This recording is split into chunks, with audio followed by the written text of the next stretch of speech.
సువార్త 23వ అధ్యాయం నుండి కొన్ని వచన భాగాలు జ్ఞాపకం చేస్తున్నాం. లూకా సువార్త 24వ అధ్యాయము 23-24.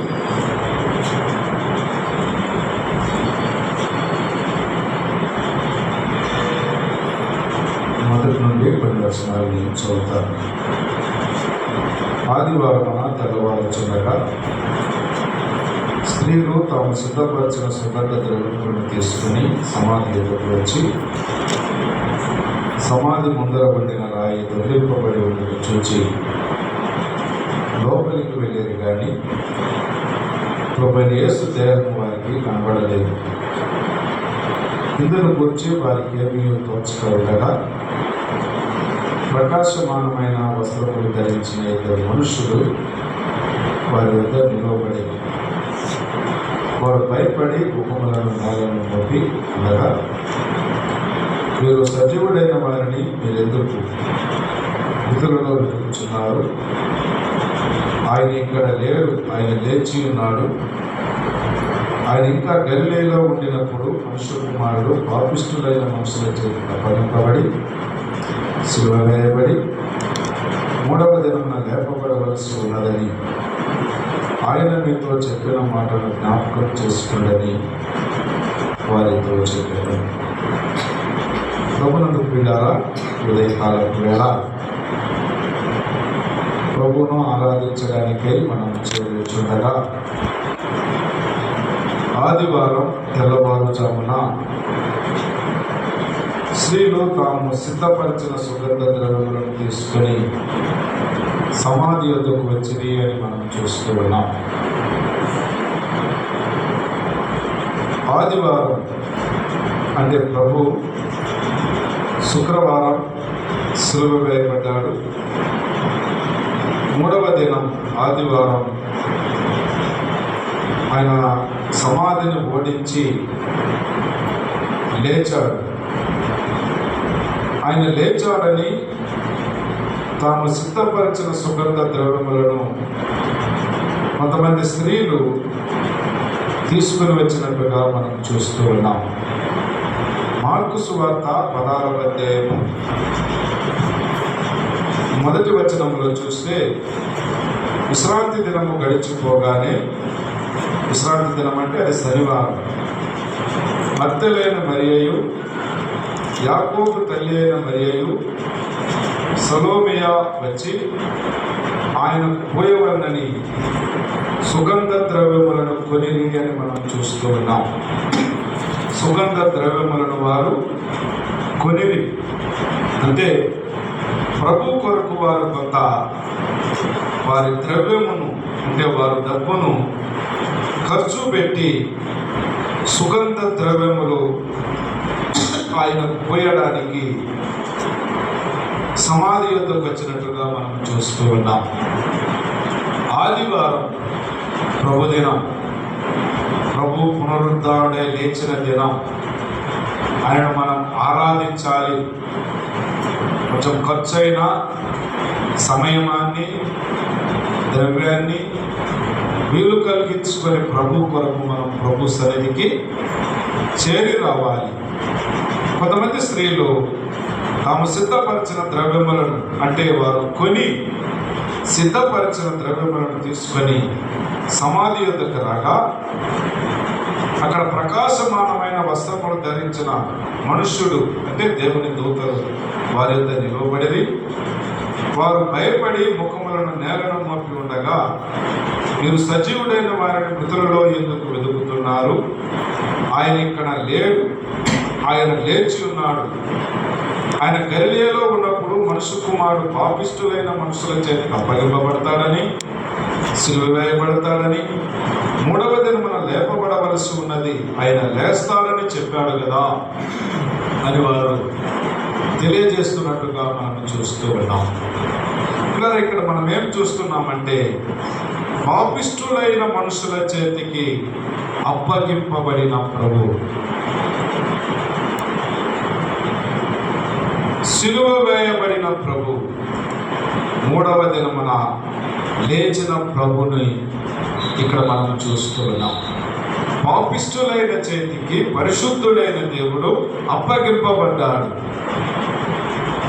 ఆ దినాలలో రోమా సైన్యం యొక్క ప్రభుత్వానికి, సైన్యానికి, దేశానికి విరోధంగా పాపం చేస్తే వారు సిలువ మ్రాను మీద ఒక నిలువు కొయ్య, ఒక అడ్డ కొయ్య నిలిపి దాని మీద సిలువ వేసేవారు. అంటే ఏ నేరము చేయని ప్రభు సిలువ వేయబడ్డట్టుగా. కానీ మూడవ దినమున ఆయన లేచినట్టుగా మనము చూస్తూ ఉన్నాం. ఇలా ఈ ఉదయకాలపు వేళ కొంతమంది స్త్రీలు తమకున్న వాటిని కొంచెం ఖర్చు పెట్టి కొన్ని సుగంధ ద్రవ్యములను తీసుకొని సమాధి యొద్దకు వచ్చి, సమాధి దగ్గర ఉండిన దేవుని దూతలు, మనుషులకు ఉన్నవారు దూతలే అది, ఆయన ఇక్కడ లేడు, సజీవుడైన వారిని మీరెందుకు మృతులలో వెతుకుచున్నారు? ఆయన సజీవుడయ్యాడు, ఆయన మృతులలో లేదు, సమాధిలో లేదు, బాక్సులో లేదు. బాక్స్ బద్దలైంది, భూమి బద్దలైంది, సమాధి తెరవబడింది, పెద్ద రాయి దొర్లించబడింది. ఈ రాయిని ఎవరు, ఈ పెద్ద రాయిని ఎవరు దొర్లించగలరని వేరే సువార్తలో మనం చూస్తాం. ఇక్కడ మనం చూసినట్లయితే ఆయన పాపిష్టులైన మనుషుల చేతికి అప్పగింపబడ్డాడు అని మనం చూస్తున్నాం. ఇలా ఉదయ కాలపు వేళ ప్రభు యేసుక్రీస్తు యొక్క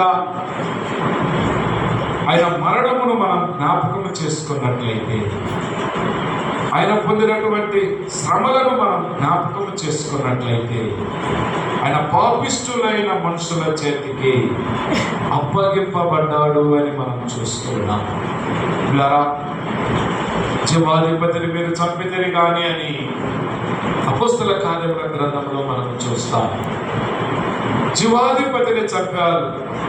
చంపిన వారు ఎవరంటే పాపాత్ములు, దుష్టులు, దేవునికి విరోధంగా కార్యములు చేస్తున్నవారు.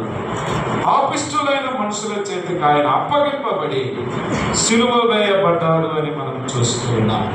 ఆ సిలువ మరణం అంటే అది ఆషామాషి మరణము కాదు. ఫిలిప్పీలకు రాసిన పత్రిక 2వ అధ్యాయం 6వ వచనాన్ని ఒకసారి తీద్దాము. ఫిలిప్పీలకు రాసిన పత్రిక 2వ అధ్యాయము 6వ వచనము మొదటి నుంచి మనం కింద చూస్తే, ఆయన దేవుని స్వరూపం కలిగిన వాడై ఉండి దేవునితో సమానముగా ఉండటం విడిచిపెట్టకూడని భాగ్యమని ఎంచుకొనలేదు, కానీ మనుషుల పోలికగా పుట్టి దాసుని స్వరూపము ధరించుకొని తను తాను రిక్తునిగా చేసుకునను. మరియు ఆయన ఆకారమందు మనుష్యుడుగా కనబడి మరణము పొందినంతగా, అనగా శిలువ మరణము పొందినంతగా విధేయత చూపిన వాడై తన్ను తాను ఆయన తగ్గించుకొనెను. ఆకారమందు మనుషుడుగా కనబడ్డాడు, మరణము పొందినంతగా, అనగా శిలువ మరణము పొందినంతగా, అనగా శిలువ మరణం. అనగా అంటే అది కఠోరమైన, ఘోరమైన, అవమానకరమైన, నిందతో, దూషణతో, కొరడాలతో కొట్టి, తలకు ముళ్ళ కిరణం పెట్టి, దేహమంతా హింసించి చంపే మరణం అది. శిలువ మరణమును పొంది 3వ దినమున ఆయన లేపబడవలసి ఉన్నదని ఆయన మీతో చెప్పలేదా అని మనం చూస్తున్నాం. ఇలా ఉదయం కాలం ప్రభును మనం ఆరాధించడానికి వచ్చాము, ప్రభును మనం స్తుతించడానికి వచ్చాము. ఆరాధన అంటే ప్రభుకి ఇచ్చేది, ప్రార్థన అంటే ప్రభును మనం అడిగేది. అక్కడే మార్కు సువార్త 16వ అధ్యాయంలో వారు తమకున్న దాంట్లో నుంచి వారు సుగంధ ద్రవ్యములను కొనివి, అంటే ప్రభువుకి ఇచ్చారు, ఖర్చు పెట్టారు. మన సమయం, మన ఖర్చు, మనం అక్కడ మనం చూస్తే సుగంధ ద్రవ్యములు ప్రభు దగ్గరికి వచ్చేవారు.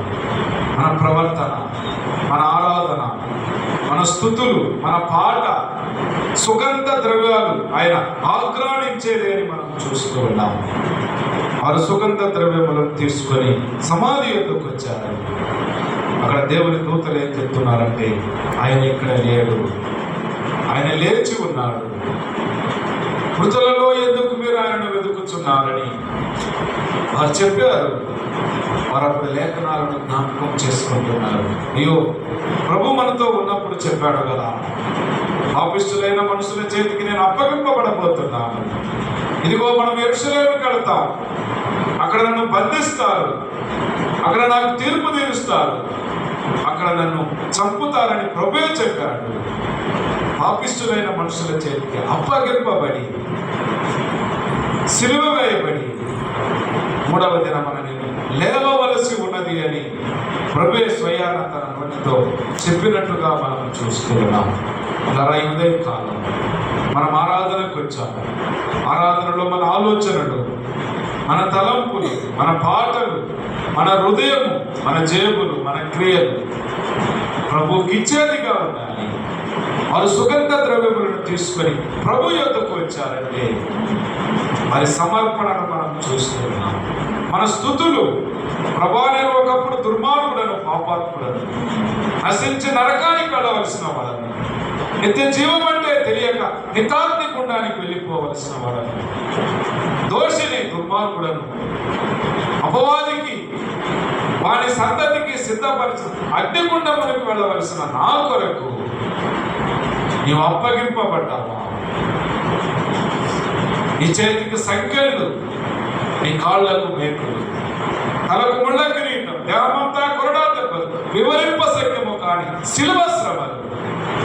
ఆయన వారు దూషించిరి అని మనం చూస్తాం, హేళన చేసిరి అని మనం చూస్తాం. బయలుచూపులు దయ్యము పట్టిన వాడు అన్నారు. ఒక మాట ఏం తెలుసా? తిండిపోతు అన్నారు. స్వార్థలు చదవదాం ఆ మాట. ఆయన తిండిపోతు అన్నారు. బయలుచూపులు దయ్యం పట్టిన వాడు అన్నారు. మోసగాడు అన్నారు. మరో విషయం ఏమంటే, ఆయన తల మీద కప్పేసి ఆయన గుద్ది, నేను ఎవరు గుద్దారని చెప్పమని అడిగారు. ఆయన బొచ్చు కత్తిరించు వారి ఎదుట గొర్రె పిల్ల మౌనముగా ఉండునట్లు, వదకు తేబడు గొర్రె పిల్ల ఊరేగిస్తూ ఎట్లా వధించడానికి తీసుకుని వెళ్తారో అలా ప్రభు వదకు తేబడిన గొర్రె పిల్ల వలె ఆయన మౌనము వహించాడు. కారణమేమో తెలుసా? మన పాపములను క్షమించడానికి, మనల్ని రక్షించడానికి, తన బిడ్డలుగా మనల్ని చేసుకోవడానికి, తన కుమారులుగా కుమార్తెలుగా మనల్ని స్వీకరించడానికి, మన ఆరాధన కైకొనడానికి వారు సుగంధ ద్రవ్యములు తీసుకుని వచ్చి ప్రభువును వారు పూజించడానికి, ఆరాధించడానికి విలువైన వాటిని వారు తీసుకుని వచ్చినట్టుగా మనం చూస్తున్నాం. ఇలా ఉదయ కాలపు వేళ ప్రభువా, నేను ఒకప్పుడు పాపిని, ఒకప్పుడు దోషిని, ఒకప్పుడు నేరస్తుడను. నా నోటి మాట, హృదయ చూపు, నా ధ్యానం, నా జీవితం పాపముతో కూడినది. పాప మరణవచ్చు, జీవితం మరణము, నాశనము, అగ్నిగుండములకు నేను వెళ్ళిపోవలసి ఉండగా ఇవి లోకానికి దిగి వచ్చి పాపిష్టుల చేతికి అప్పగింపబడి సిలువ వేయబడి నా కొరకు మరణించి తిరిగి లేచావని ఉదయకాలం మనం నోరు తెరచి కృతజ్ఞత స్తోత్రములు, స్తుతులు అనే సిలువ ఆ మరణమును జ్ఞాపకము చేసుకొని నా రాకడ పర్యంతము నన్ను జ్ఞాపకము చేసుకున్నకై దీనిని చేయుడి అన్నారు ప్రభు. ఆదివారం రొట్టె విరుచు దినం. అపొస్తల కార్యముల గ్రంథంలో మనం చూస్తే ఆదివారం మేము రొట్టె విరుచుటకు కూడినప్పుడు అన్నాడు. నన్ను జ్ఞాపకము చేసుకున్నకై దీనిని చేయుడి అన్నాడు. ఏదో నెలకు ఒకసారి, సంవత్సరానికి ఒకసారి కాదు, కానీ ప్రతి ఆదివారం ప్రభు బల్ల యొద్ద, ప్రభు శరీరానికి గుర్తుగా ఉన్న బల్ల యొద్ద, ఆయన రక్తమునకు సాదృశ్యం ఉన్న రసపాత్ర యొద్ద మనం కూర్చొని మోకరించి స్తుతించి మన సుగంధ ద్రవ్యములతో ఆయన ఆరాధించవలసిన వారమై ఉన్నాము. ఎందుకంటే ఆయన మూడవ దినమున లేపబడిన ప్రభు, పునరుద్ధానుడైన ప్రభు, జీవము కలిగిన ప్రభు, జీవాధిపతి అయిన ప్రభు. ఉదయకాలం ఆరాధన చేద్దాం. మన స్తుతులు, మన ఆరాధన ప్రభు జ్ఞాపకం చేసుకున్నట్లుగా ఈ మాటలను నడిపించిన గాక. సిలువ రక్తము